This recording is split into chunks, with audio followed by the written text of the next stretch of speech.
Seven Marks of False Teachers by Thomas Brooks, read by Mark Campbell. Firstly, you will recognize that false teachers are men pleasers. They preach more to please the ear than to profit the heart, which say to the seers, see not, and to the prophets, prophesy not unto us right things. Speak unto us smooth things. Prophesy deceits. Isaiah 30 and verse 10. A wonderful and horrible thing is committed in the land. The prophets prophesy falsely, and the priests bear rule by their means. And my people love to have it so. And what will you do in the end thereof? Jeremiah 5:30 and 31.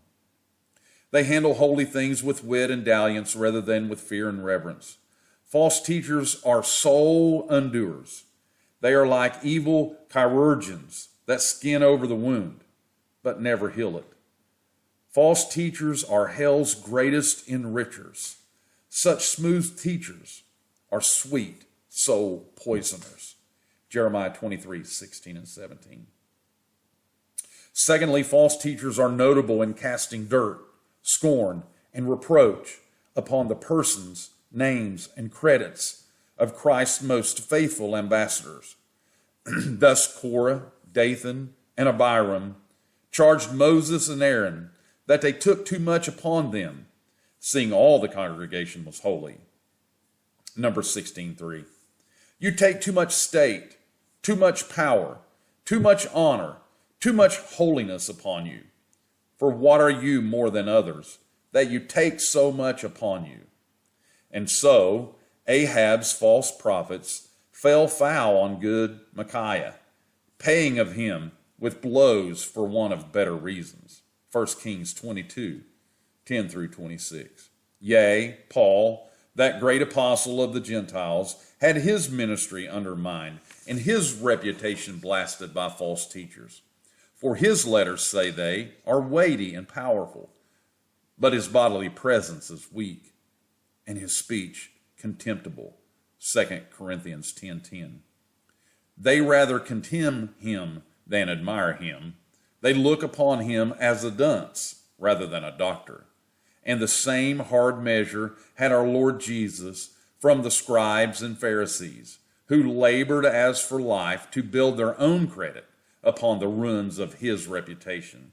And never did the devil drive a more full trade this way than he does in these days. Matthew 27:63.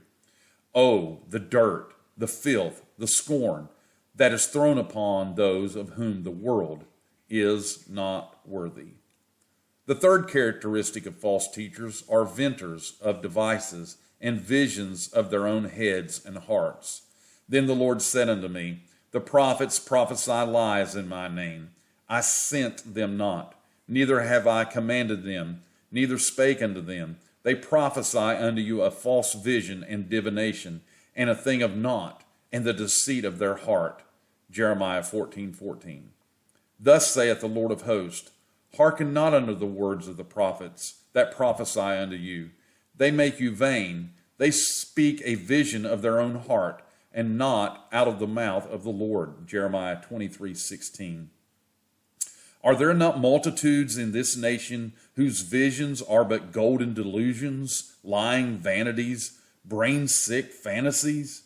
These are Satan's great benefactors, and such as divine justice will hang up in hell as the great malefactors, if the physician of souls does not prevent it. Fourthly, false teachers easily pass over the great and weighty things of both law and gospel, and stand most upon those things that are of the least moment and concernment to the souls of men.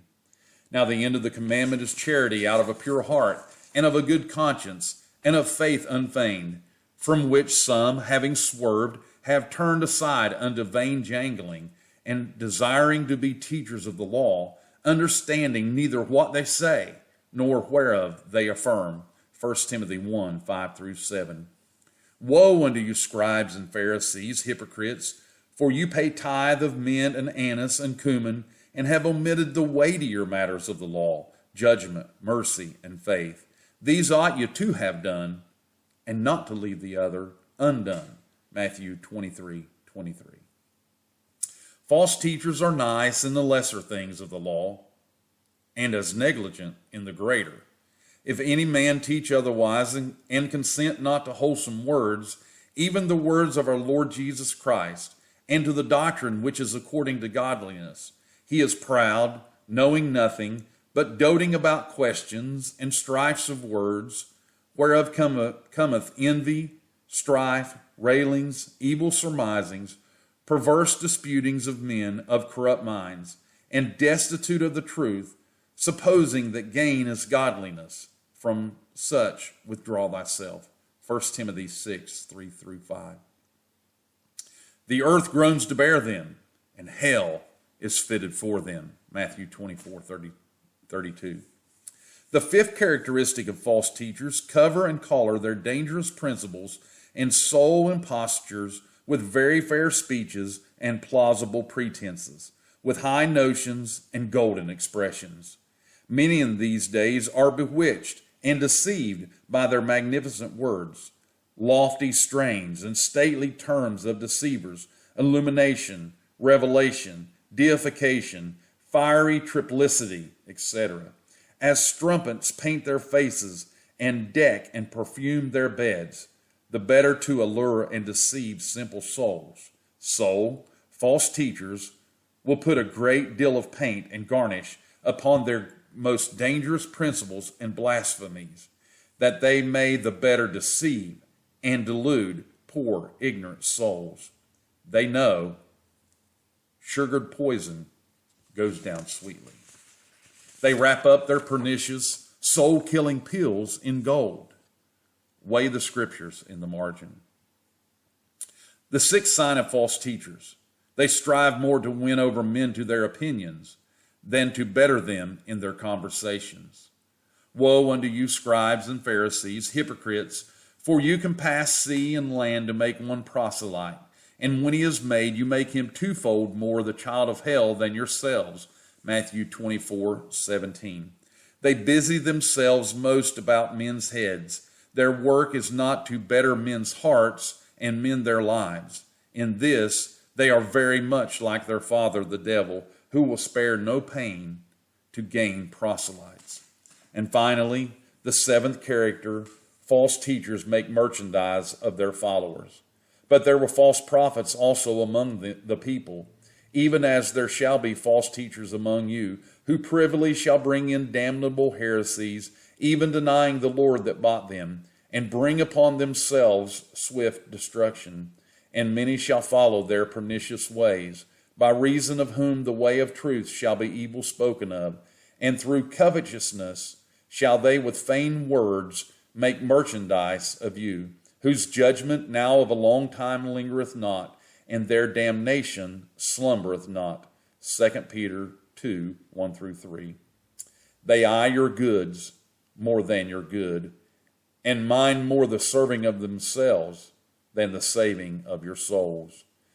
So they may have your substance. They care not, though Satan has your souls. Revelation 18, 11 through 13. That they may the better pick your purse, they will hold forth such principles as are very indulgent to the flesh. False teachers are the great worshipers of the golden calf. Jeremiah 6:13.